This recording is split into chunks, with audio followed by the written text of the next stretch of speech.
Welcome to Pallavi TV.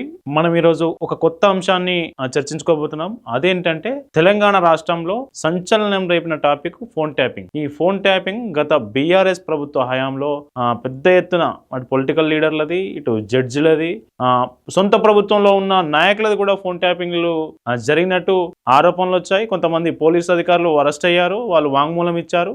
దీని మీద case నడుస్తూ ఉన్నది. అయితే ఈ కేసు ఒకవైపు నడుస్తూ ఉండగా ఎప్పుడైతే కాంగ్రెస్ ప్రభుత్వం అధికారంలోకి వచ్చిన వెంటనే ఈ కేసు వెలుగులోకి వచ్చింది.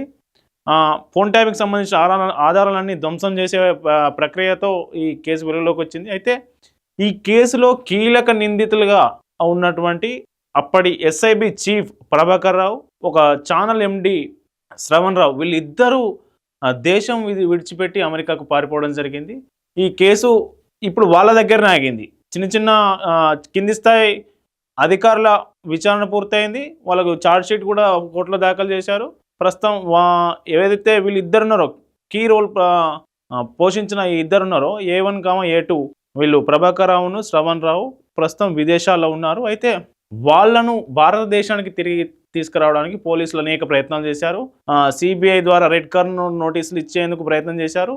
అయితే సిబిఐ ఈ ప్రక్రియ కొంత రెడ్ కార్నర్ నోటీసులు ఇచ్చే ప్రక్రియ కొంత ఆలస్యం జరిగిన మాట వాస్తవం. అయితే మొన్న ఇటీవల వారం రోజుల క్రితం సిబిఐ కూడా రెడ్ కార్నర్ నోటీసులు ఇష్యూ చేయడానికి ఒప్పుకుంది. ఆ రెడ్ కార్నర్ నోటీసును వెంటనే ఇంటర్పోల్కు పంపించడం జరిగింది. ఇంటర్పోల్ రెడ్ కార్నర్ నోటీసులు ఇష్యూ చేయబోతుందన్న వార్త ఎప్పుడైతే బయటకు వచ్చిందో సరిగ్గా వారం రోజుల క్రితం, అప్పుడు అమెరికాలో ఉన్నటువంటి ప్రభాకర్ రావు, శ్రవణ్ రావు ఇద్దరు అమెరికాను వదిలిపెట్టి మరో ఇతర దేశాలకు వెళ్ళినట్లు పోలీసులు గుర్తించడం జరిగింది.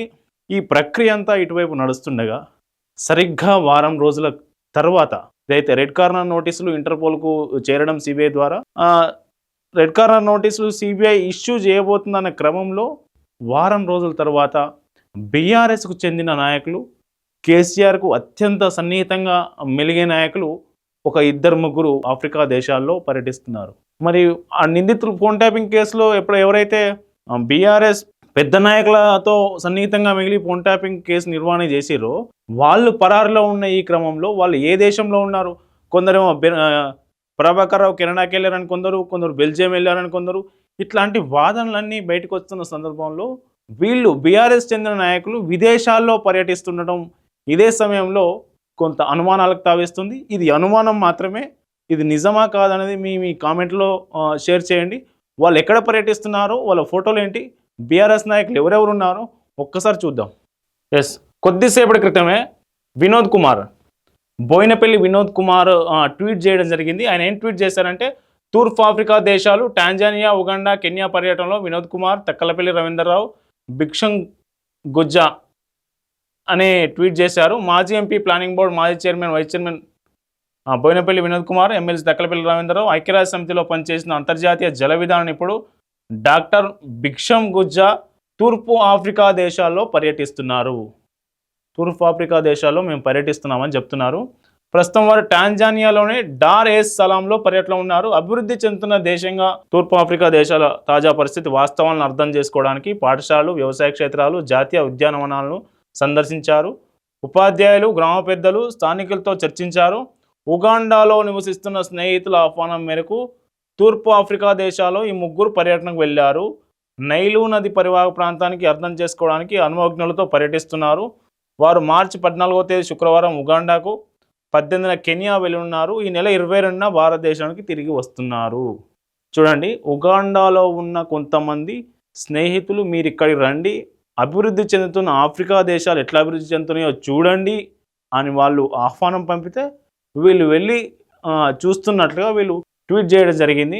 నిజంగా అట్లాంటి పరిస్థితి ఉంటుందా? ఆఫ్రికా దేశాల అభివృద్ధి ఎట్లా ఉంటుంది అనేది మనం చూసాము, చాలాసార్లు విన్నాము, చదివాం కూడా. అభివృద్ధి చెందుతున్న ఆఫ్రికా దేశాలను చూసి మనం నేర్చుకునే పరిస్థితి ఏదైనా ఉంటుందా? అంటే తక్కువ. అభివృద్ధి చెందిన దేశాల జాబితాలోనే ఆఫ్రికా దేశాలు ఏముండవు పెద్దగా. అట్లాంటిది వీళ్ళు అక్కడికి వెళ్ళి అధ్యయనం చేయడానికి, చూడడానికి, మళ్ళీ అక్కడ ఉన్న ఫ్రెండ్స్ వీళ్ళను ఆహ్వానించారు అనేది ఇక్కడ వీళ్ళు ఏదైతే చెప్తున్నారో ఇది కొంత నమ్మశక్యంగా లేదు. దీని మీదనే అటు సోషల్ మీడియాలోను, అటు బీజేపీలోను, ఇటు అధికార కాంగ్రెస్ పార్టీలోను కొన్ని అనుమానాలు వ్యక్తం అవుతున్నాయి. వీళ్ళిద్దరూ నిజంగా ఆఫ్రికా దేశాల పర్యటనకే వెళ్ళారా, లేదంటే ఎవరైతే పరారిలో ఉన్నారో ఫోన్ ట్యాపింగ్ నిందితులు వాళ్ళను కలిసేందుకు వెళ్ళారా, ఎందుకు వెళ్ళారు? ఇందులో ఎమ్మెల్సీ చూడొచ్చు మనం, తక్కలపల్లి రవీందర్, ఎమ్మెల్సీ తక్కలపల్లి రవీందర్ రావు.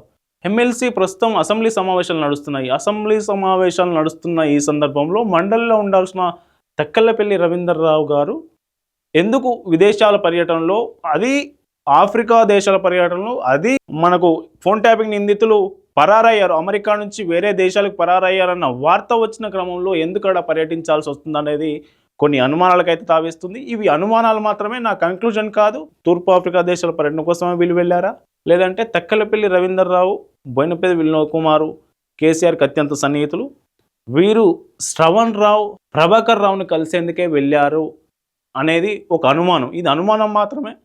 ఇది నిజమా కాదా అనేది మీరు మీ కామెంట్లో చెప్పండి, మీ కామెంట్ చేయండి.